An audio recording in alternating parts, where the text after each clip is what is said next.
जैसे ही मैं motorcycle start किया, कुछ ही दूर पर गया था कि देखा कि एक बहुत बड़ा पेड़ है। उस पेड़ में अनेकों प्रकार के फल लगे हुए थे। मेरे देखने में तो सेब का लग रहा था, सीताफल जिसे हम लोग शरीफा कहते हैं वो लग रहा था, अमरूद जैसा भी लग रहा था। अनेकों प्रकार के फल हमको दिख रहे थे। छोटे छोटे लड़के भी थे, कुछ बड़े लोग भी थे। जो उस फल को चुन रहे थे ये हमको नहीं दिख रहा था कि चुन रहे थे, ले रहे थे कि नहीं ले रहे थे।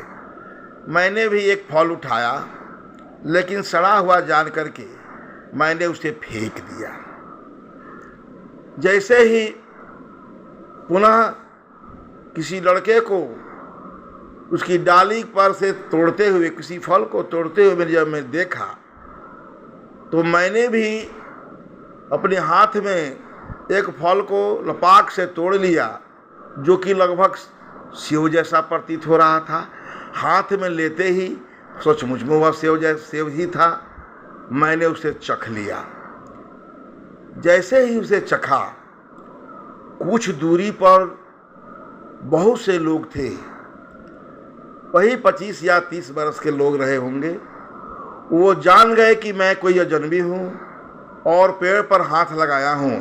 यह जानकर डंडे के साथ मेरा पीछा करने लगे और मैं भी उन्हीं की ओर, उन्हीं के गांव की ओर, उनकी घर की तरफ ही भागने लगा।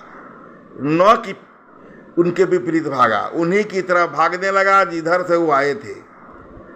जाकर देखा कि इनके घर टूटी फूटी झोपड़ियाँ हैं, छप्पर हैं, और उनमें कुछ महिलाएं जो हैं अपने घरेलू काम कर रही थी।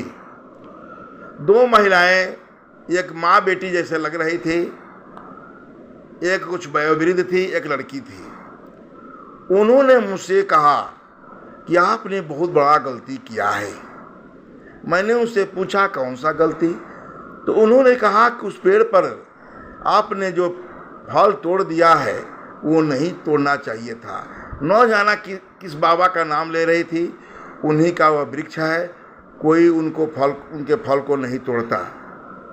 जो तोड़ता है उन्हें श्राप लग जाती है, या यहाँ के लोगों को उन्हें जान से मारना पड़ता है। मैं छिपाए रखा इस बात को कि मैंने सेब को खा लिया है या चख लिया है। कुछ दिनों के बाद हम दोनों में, या कहिए उनके परिवार के लोगों में, बातचीत होती रही। मैं भी अपने बारे में बताता रहा कि मैं कहाँ से हूँ, कहाँ जाने वाला हूँ। इस तरह की बातें होती रही। वह जो है महिलाएं, या कहिए माँ बेटी, मेरे लिए कुछ भोजन बना रही थी। बहुत छोटे परिवार से थी। वो जो है एक प्रकार का सूप होता है जो चावल वगैरह जो है साफ करने के काम आता है, उसमें कुछ कर रही थी। थोड़ी देर के बाद उन्होंने कहा कि आपके लिए भोजन तैयार है। इस तरह कहने के बाद ही, जैसे वो कही कि भोजन तैयार है, इतना सुनते ही मैंने सोचा कि मेरे लिए भोजन इतने खतरनाक इलाके में, जो कि मेरे जान के पीछे पड़े हुए हैं, मैंने तुरंत ही उन्हें बता दिया कि देखो मैंने सेब खा ही लिया है।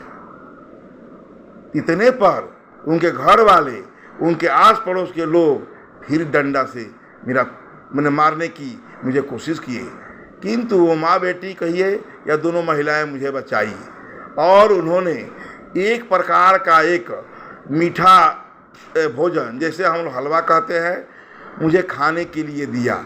उसमें एक प्रकार का तवीज था। उन्होंने कहा कि यह तवीज उन बाबा का है और वह श्राप कट जाता है। जैसे ही मैंने मुंह में लिया, इतना मीठा लगा जिससे चीनी से संबंधित पदार्थ होता उससे भी मीठा था। किंतु जैसे मुंह में गया, मैंने उसे कोशिश किया कैसे मैं बाहर करूं। एक गिलास पानी लिया और धीरे से जहाँ पर वो बर्तनें मांजती थी, साफ करती थी, वहीं पर बैठकर कोशिश किया कि वो जो है जो अंदर गया हुआ पदार्थ, भोज्य पदार्थ बाहर निकाल सकूं। इतने करते करते तब तक मेरी नींद टूट गई।